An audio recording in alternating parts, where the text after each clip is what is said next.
Hello everyone, আমি তমালিকা রায় বলছি। আশা করি আপনারা সবাই ভালো আছেন, আমিও ভালো আছি। আরেকটি ভিডিও নিয়ে চলে আসলাম। এটা ছিল আমার রুমের জন্য খাটানো হবে। তো আমি কি করছি, রুম থেকে সব ফার্নিচার বের করে ফেলছি, শুধু আলমারি আর ড্রেসিং টেবিলটাই ছিল।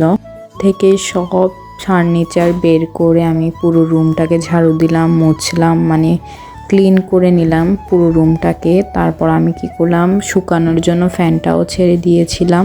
আর এইদিকে হলো যে কিছুক্ষণের মধ্যেই খাটটা নিয়ে চলে আসবে, তাই আমি সব কিছু রেডি করে রেখেছিলাম যাতে খাট আনলে কোনো রকম কোনো সমস্যা না হয়।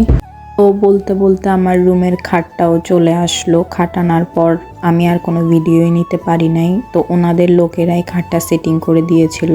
তারপর আমাদের খাটটা যেহেতু নতুনই আসছে, খাটটাতে এখনও তৌসও কেনা হয় নাই, তো লেপ ছিল বাসায়, আমি সেটাই দিয়ে দিয়েছি খাটের উপর। আর হচ্ছে যে চাদর বিছিয়ে দিয়েছি, বিছানার চাদর।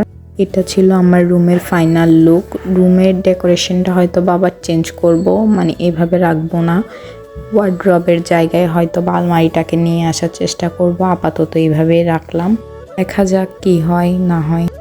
এর আগে পরে আর কোনো ভিডিওই নেওয়া হয় নাই। চলে আসলাম একদম সন্ধ্যাবেলায় কাকিদের বাসায়। আমি আর আমার বোন কাকিদের বাসায় আসলাম। ও সন্ধ্যাবেলা কাকিদের বাসায় আসার কারণ হচ্ছে যে আমাদের একটা পারিবারিক পিকনিকের আয়োজন করা হয়েছে। তো 1 জানুয়ারি ওরা একবার পিকনিক করেছিল, তখন আমি কক্সবাজার ছিলাম। আমি যেহেতু ছিলাম না, তো আমার জন্য পিকনিকটা আবার আয়োজন করা হয়েছে পারিবারিকভাবে। আমরা আবার পিকনিক করতেছি। এইখানে আমি আমার ভাইকে জিজ্ঞেস করতেছিলাম যে তোমার কপালে এটা কি দিছো? ও বলতেছে বল। ওর কপালে তিলক দেয়া, ও বলতেছে বল। ও আসলে সব কিছুই বল বল বলে। আর ও এখন মানে তেমন একটা কথা বলতে পারে না, শিখতেছে কথা বলা। তো ও বল বলতে পারে। ওকে আমি জিজ্ঞেস করতেছিলাম তোমার কপালে কি দিছো? ও বলতেছে শুধু বল। আমরা যখন আসছিলাম কাকি বাসায় ছিল না। কাকি আর আমার কাকা একটা মিলে গেছিল বাজার করতে। পিকনিকের জন্যই আসলে ওরা মূলত বাজার করতে গেছিল।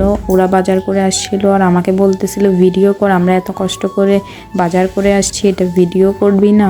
তারপর এই যে বাজারগুলো আনার পর আমরা সব খুলে খুলে দেখতেছিলাম, বাজারগুলো বাহির করতেছিলাম।